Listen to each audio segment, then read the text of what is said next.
نن د خوشحال بابا د 28مې غزلې وار دی. د حبیب الله رفیع صاحب له نسخې څخه بیا یې څېړنه ده له دا نورو سره کتل 4-5 ځایه دا متن سمول. نو په دې نیت چې دا متن سم سي او برابر سي، خوشحال بابا وایي خپل عمل چې سړی سپک که لکه خس هسې یې ورک که. یعنې په خپل عمل چې سړی خوار سي د هغه ژوند چې دی هغه بیا خراب سي.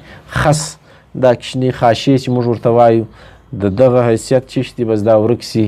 نو خپل عمل هم چې سړی بېکاره کي، بېقدره کي، سپکې کي، بیا یې د خس غوندې د دغه خاشو غوندې ورک کي، بیا یې څوک نه کوي، بیا یې قدر نه وي په نړۍ کې، هېڅ څوک یې نه کوي، د کور خلک یې نه کوي، پردي یې نه کوي.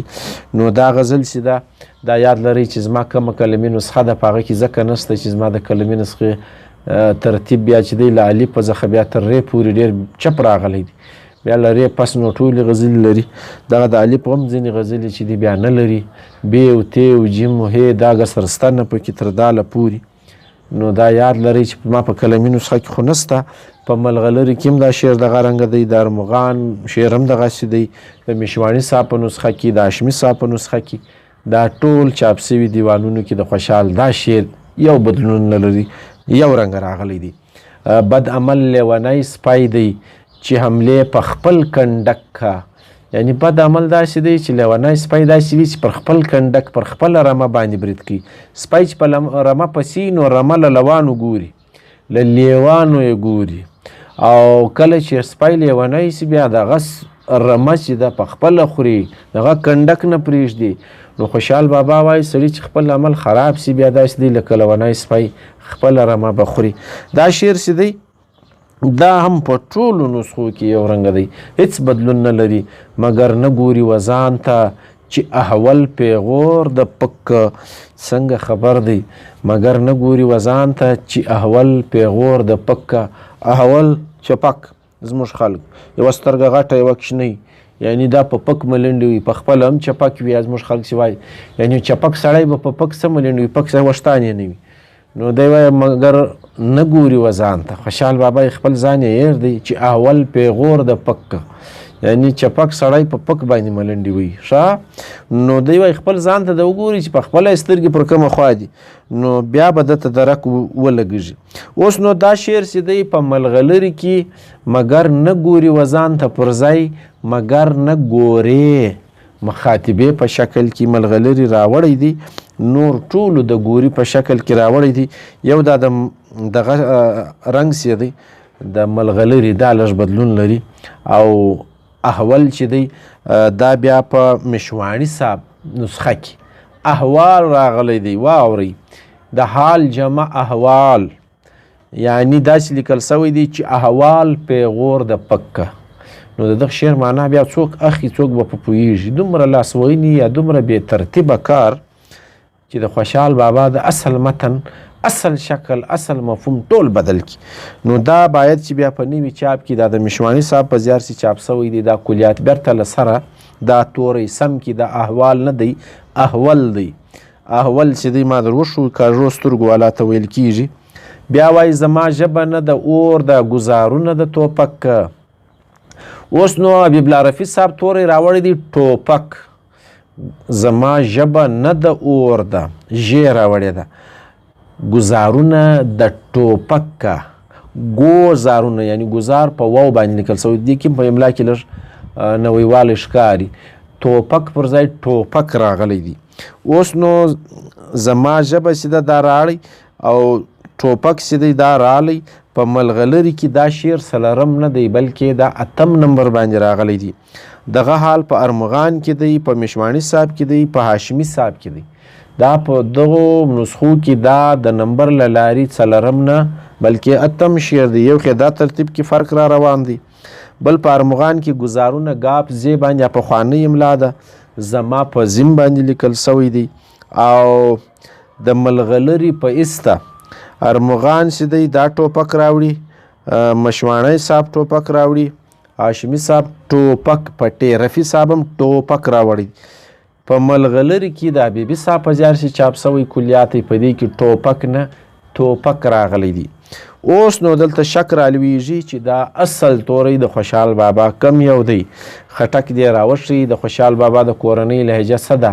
ټوپک وایاست که ټوپک وایاست؟ او دا لاسوهنه وروسته کاتبانو کړې ده او که د خوشحال اصل توری هغه دی او دلته موږ نه ورسره پوهېږو، موږ خپلې لهجې پکې مسلط کړي دي. دا فرق چې دی دا ښکاره کول غواړي. مزری ښکار که د ګاوزو پیشو ګرځي ښکار د مژک. ګاوز وایي دا د ښکر والا اوسۍ نه وي، دا لوی لوی چې ګرځي ښکر چې په دغه وي، نو وایي مزری ښکار که د ګاوزو پیشو ګرځي ښکار د مژک. څنګه مځکه ده؟ د مزري کار چې دی هغه اوسۍ نیول دي او د پیشو کار مژکان نیول دي. بس هر چاته خپل کار او خپل حیثیت په بل پورې څه ګرځي. اوس نو دلته په ګرځي کې چې دی د رفیع صاحب غه د مژک توری چې دی په میم ژ ښه کاب باندې راوړل سوی دی. دغه رنګه په ملغلرې کې دال نه دی راغلی. پیشو ګرځي ښکار مژکه. مژکه یعنی پیشو ګرځي ښکار مژکه د نسته ښکار د مژکه. نو که د ملغلرې رنګ یې ووایي نو مژک 2 سېلابه دال نه لري، او که د حبیب الله رفیع صاحب د اصل نسخې په توګه ووایو نو بیا دال پکښې دی، مژک 1 سېلاب دی. زموږ په لهجه کې مژک نه، زموږ د کاکړو په لهجه کې مژک 1 سېلاب ویل کېږي. نو دا به ګورو چې دا په کم یوه کې صحیح دی. دا شعر چې دی دا د ګرځي توری چې دی دا رفیع صاحب چې دی ګا په ری زی یې په ارمغان کې په زیم یې، او مژک توری چې دی دا په مژک هم نه دی راغلی، په ارمغان کې په مژک د 3 ټکو والا ژ ده. او یو شی بل یاد لرئ چې دلته مزری ښکار که د ګاوزو. رفیع صاحب واحد شکل مزری راوړی دی او د حبیبي صاحب په نسخه کې مزري راغلی دی، او په ارمغان کې هغه د دوی په لهجه په لویه بیا واحد شکل مزری راغلی دی، او په مشواني صاحب کې په هاشمي صاحب کې مزري. دا توپیر را روان دی چې خوشحال واحد استعمال کړی دی که جمع، دا سمونه غواړي. او مژک هم په بدلون کې را روان دی، څوک یې په ژ لیکي او څوک یې د 3 ټکو په مژک باندې لیکي. کم یو سم دی والله عالم چې خوشحال به کم یو لیکلی. زموږ اصل ترجیح به دا وي چې خوشحال بابا څنګه لیکلی هغسې به وي. شعر نو بس دا دی چې د هر چا خپل کار دی، د هر چا خپل کار دی. څوک مژکان نیسي یعنی پیشو، څوک ښکر والا وسۍ نیسي، غټې غټې وسۍ نیسي. دا د زمري کار، د زمري کار هم معلوم دی، د پیشو هم معلوم دی. دا خبرې دي چې کېږي که کیسه یې د دوتک، نو دا یو مرغه ته هم دوتک ویل کېږي، سیمه هم یادېږي. دا خبرې دي چې کېږي که کیسه یې د دوتک، نو دا د دوتک سیمه ده که دا خبرې کېږي. نه پوهېږم په دې شعر د خوشحال بابا د مرغه خبره راوخستې ده او که په سیمه باندې یاد کړی دی. نو دا دلته د رفیع صاحب اصل نسخه چې زه در سره شریک کوم دا توری دی، دا خبرې دي چې کېږي. په ملغلرې کې دا خبره ده د واحد په شکل کې، دا فرق دی. او یې راوړی دی یې چې که کیسه یې د دوتک، په ملغلرې کې یې هم نسته. په ارمغان کې بیا خبره ده کیسه د دوتک، یې بیا نسته په ارمغان کې. په مشواني صاحب کې هم خبره ده، په هاشمي صاحب کې هم خبره ده، او دویمه مصره یې دغه رنګه ده. رفیع صاحب چې دی دا توری دا خبرې دي چې کېږي په جمع شکل راوړی دی. نو د ده د دعوه ده چې دا نسخه چې ده دا د خوشحال بابا په خپل خط ده. نو که دا د خوشحال بابا په خپل خط ده، دا نور ټول خلک دی بیا د خپل واحد صورت چې دی خبره و خبرې ته واړی. ښه څه بیزو دی بازیګر شه نن چې ناسته په هونډک، څه بیزو دی بازیګر شه، څه بیزو دی بازیګر شه نن چې ناسته په هونډک. دا څه بیزو دی بازیګر شه یا څه بیزو دی، زما په خیال رفیع صاحب هم سم نه دی لیکلی. دا به داسې ووایي څه بیزو دی بازیګر شه، څه بیزو دی بازیګر شه. اوس آسان څه بیزو دی بازیګر شه، زما سر نه په خلاصېږي په دی باندې بیا دا شعر پر کومه خوا ځي. اصل به داسې یعنی بیزو د بازیګر شوه نن چې ناسته په هونډک که. اوس دا رفیع صاحب هونډک توری هم په هی واو نون، نو دا چې له نورو نسخو سره لږ وګورو بیا اسانه کېږي.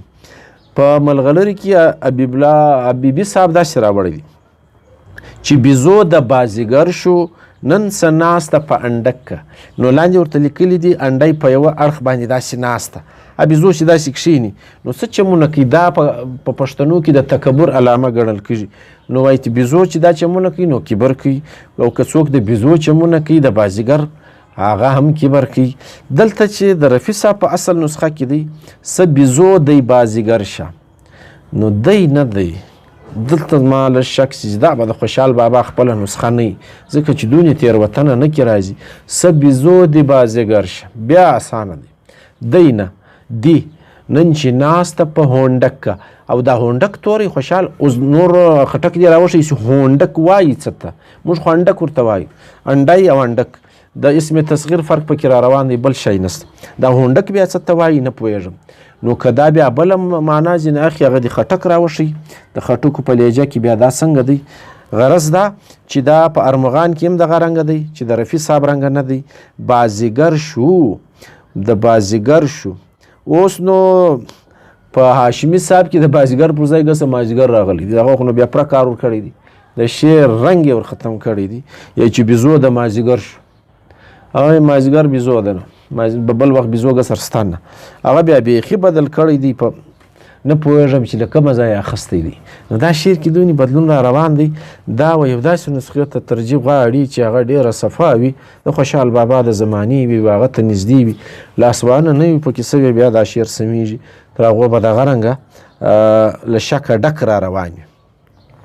پر مخ خوشحال بابا وایي چتی باز په پرونو نشه که الوزي پر پرکه چتی باز په پرونو نشه.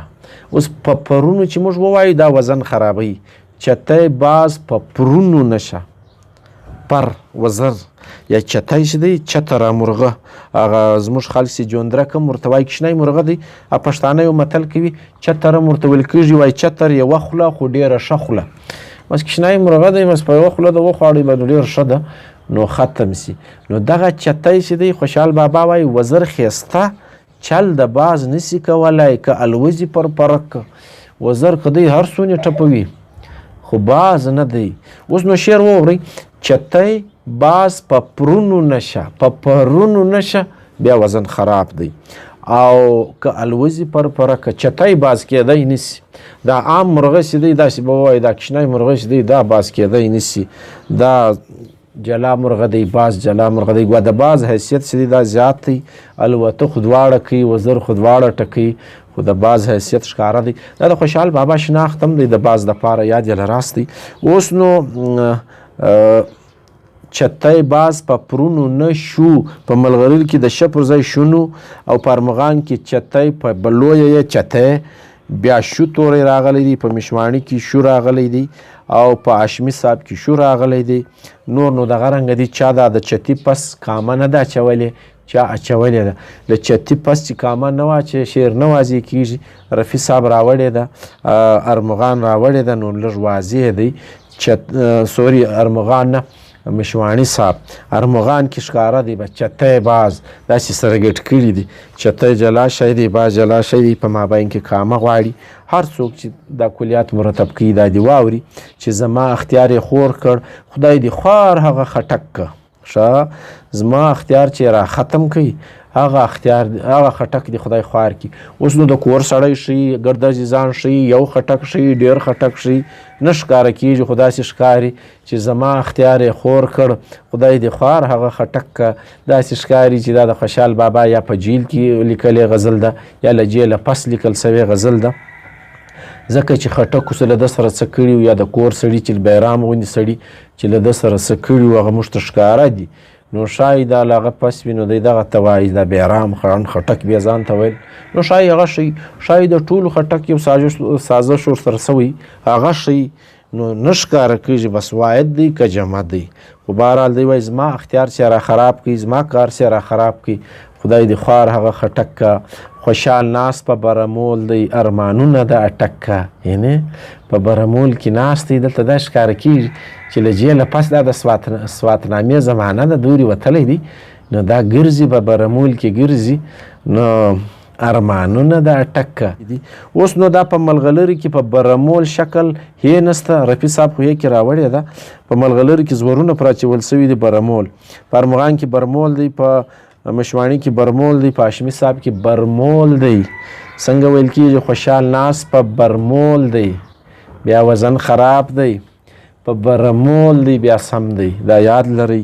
او دغه رنګه خوشحال توری چې دی دا په مشواڼي صاحب کې هی نه لري، په نورو کې ټولو کې هی راوړل سوی ده ورسره. نو دا برمول توری او دا توپیر را روان دی. غرض دا چې خوشحال بابا وایي په برمول کې ناست یم، د اټک ارمانونه کوم. نو په برمول کې څه له ناست دی، کومه زمانه ده، دا څېړنه غواړي او دا تورې سمونه غواړي. په دې غزل کې تاسو ولیدل چې ډېر توپیر او ډېرې لاسوهنې را روانې دي. زموږ دا مسله ده د خوشحال غوندې ستر شاعر په متن کې هم راپېښه ده. نو د نورو عام شاعرانو سره به څه کوو.